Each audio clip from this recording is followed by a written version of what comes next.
A couple of times I've made the comment that we really shouldn't be surprised when we face trials or even persecution. In fact, I've said we actually should be surprised that we have had it so good and so easy for so long. If it's okay with you, I'd like to take a few moments tonight to dig a little deeper into those statements.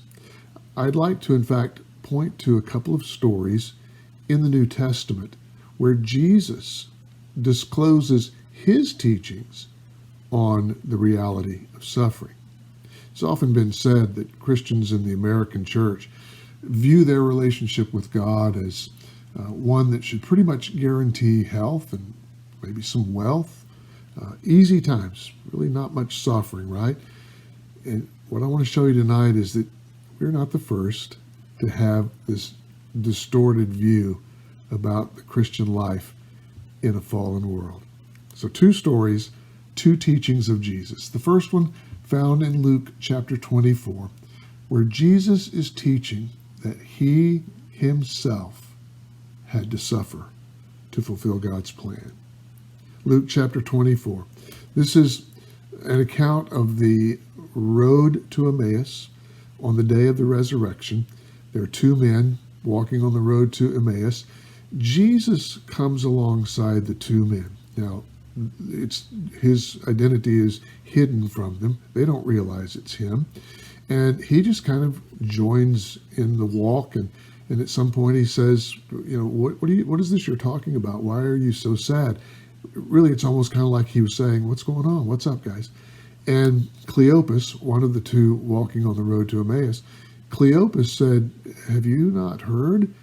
And began to tell the account of what had been going on the last several days in Jerusalem. Jesus, the great Jesus, had been arrested. He'd been crucified. It's just this horrible chain of events that had just happened. And now, here on this day, early that morning, there were rumors floating around that his body had disappeared.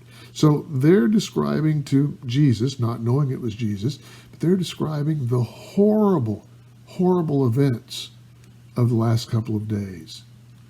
And Jesus' reply to them is very instructive for us. Luke chapter 24, let me read verses 25 and 26.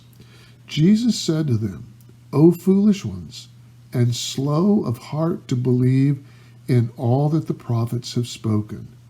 Ought not the Christ to have suffered these things and to enter into his glory?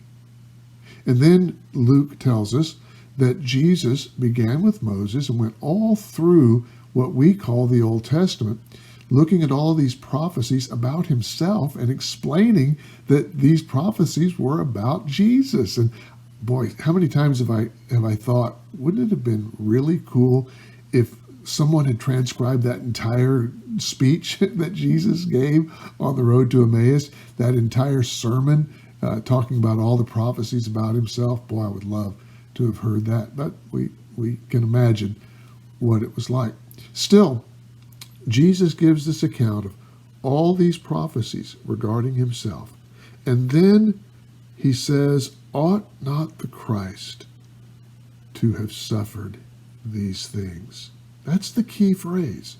Ought not the Christ to have suffered these things? That phrase went completely against their perceptions of God. Look back up to verse 21 in chapter 24 of Luke. We were hoping that it was he who was going to redeem Israel.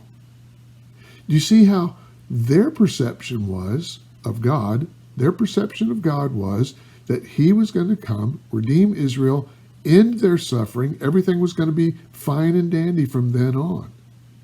And what Jesus is teaching them is, ought not the Christ to have suffered these things? Completely the opposite of what their perception of God was all about. Jesus taught that he himself had to suffer to fulfill God's plan. Second story I want us to look at tonight is found over in John chapter 15. John chapter 15, and in this story, Jesus is teaching that it is expected that we will suffer. Chapter 15 of John, the events of this chapter occur just before the crucifixion. And in fact, as you read in that area around John chapter 15 and 16, it really is kind of Jesus' final teachings to his disciples, knowing that the crucifixion is coming. It's kind of his final, here are my last words to the disciples, if you will. In chapter 15, we can think of it as being divided into three parts. The first part of chapter 15 discusses the disciples' relationship with Jesus. It's there that Jesus said, I am the vine, you are the branches. And he talks about the key concept of those verses is abiding in Jesus, that his disciples ought to abide. That's the key to our relationship with Jesus. The second part of chapter 15 discusses their relationship with each other. And the key concept there is we ought to love one another. And that's where Jesus teaches them. The middle part of chapter 15, so many of his teachings on them loving each other, being willing to lay down one's life for one's friends and so forth. Then the third part of chapter 15 discusses the disciples' relationship with the world. So the first part is the relationship with Jesus. The second part, relationship with each other. The third part is a relationship with the world. And this is very different, where their relationship with Jesus is described in the word abide. The relationship with each other is described in the word love. The relationship with the world is described in the word hate. And it's a teaching that we, the disciples, are at odds with the world. Look at verse 18. If the world hates you, you know that it hated me before it hated you. Now, I want to look at a couple of the terms used in that 18th verse. The first term I want to look at is the word if. We've talked about this before. That word that is translated into English as if actually has different kinds of opportunities for meaning in the Greek. There are different conditions in the Greek depending on which form of the verb or the word is used. The word if, just to illustrate it, there's a form of the word if that could be if as in it's possible but it's not likely. So maybe if I were to use that in a sentence, if the world ends tomorrow, that's possible, but probably not likely. There's another condition of the word that's translated if that sort of carries a meaning of if, but it's not going to happen, right? So, and an example of that might illustrate that would be if I said, if I were young, right? That's not going to happen. But this word that's translated if here is a word that means if, and it is. The condition exists.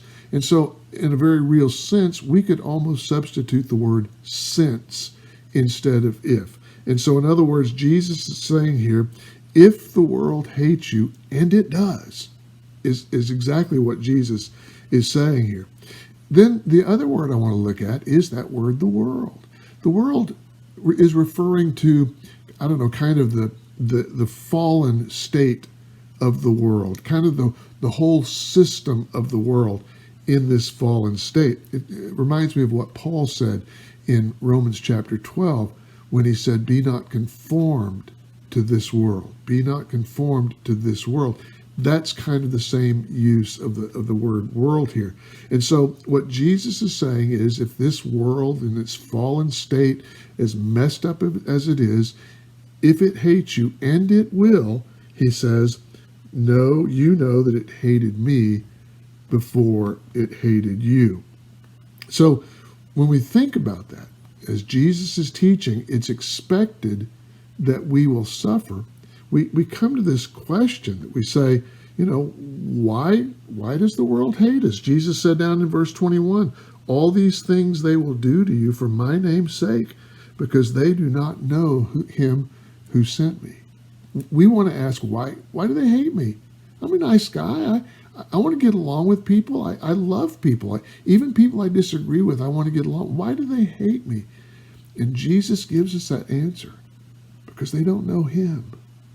Some people don't know him out of ignorance. They don't know the gospel. That's our job as the church. There are others, and we see this more and more in our culture these days. There are others that actively hate God. They actually hate anything that has to do with Jesus, with God. Now understand, they're deceived, and even as being deceived, we need to love them. We need to pray for them that their eyes would be open. Not that they would love us, but that they would love him. We are not of this world. And the fact of the matter is, because of the condition of the world, and because we are not of this world, to the world, we are weird. We don't fit.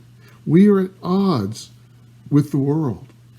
And the time is coming more and more where they will not tolerate our weirdness. And it's not even so much that it's us. As Jesus said, it's they don't know him. So, prepared for anything. Being prepared for anything is what we're trying to kind of focus on over these few weeks. And that was what Jesus was focusing on in these two stories, and there are more that we'll look at as time goes on, but these two stories where Jesus teaching that it was necessary, first of all, for him to suffer. Secondly, it would be expected that we will suffer. His intent in teaching in these accounts was so that we would be prepared for anything. Look at chapter 16 of John, right after this chapter 15, where Jesus has said that the world is going to hate us. Chapter 16 begins with this verse 1. These things I have spoken to you, that you should not be made to stumble. Jesus teaching that trials, that suffering, that persecution will come, was teaching that was designed to keep us from stumbling.